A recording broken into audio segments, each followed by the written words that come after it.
Christmas is in the air na talaga. Feel na ang Pasko, lalo na sa Baguio.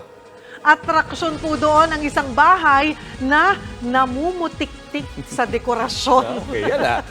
Ito. At live Ito na. mula sa Baguio City, nasa frontline ng balitang yan, si Marty Bautista. Marty, kumusta ang Christmas feels dyan? Cheryl, feel na ang Pasko dito sa Baguio bukod sa malamig. Abay, tingnan nyo naman ang bahay sa likod ko nito. Grabe, tad-tad sa mga Christmas decor at sa labas pa lang yan, ha? Dahil kanina, pinatuloy tayo sa loob ng Christmas house.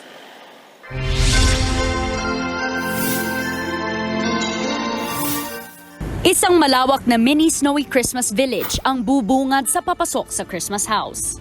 Siyempre, hindi mawawala riyan si Santa Claus. May Santa Claus pang ang sakay ng reindeer. Naroon din ang moment ng pagkapanganak ni Jesucristo.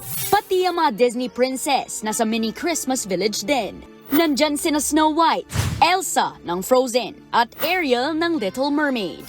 Meron ding Ferris wheel at carousel. Sa hagdanan ng bahay may mga nakabantay namang nutcracker. Pati sa hapagkainan, damang-dama rin ang Pasko. Si Eric, hindi napigilan magpa-selfie nang makita ang mga ilaw. Malamang kung may contest ng Christmas decor, tiyak panalo na ito. Kaya nga nabibighani ako, sobrang ganda oh. Cheryl, o diba selfie-friendly nga ang loob at ang labas ng Christmas house na ito.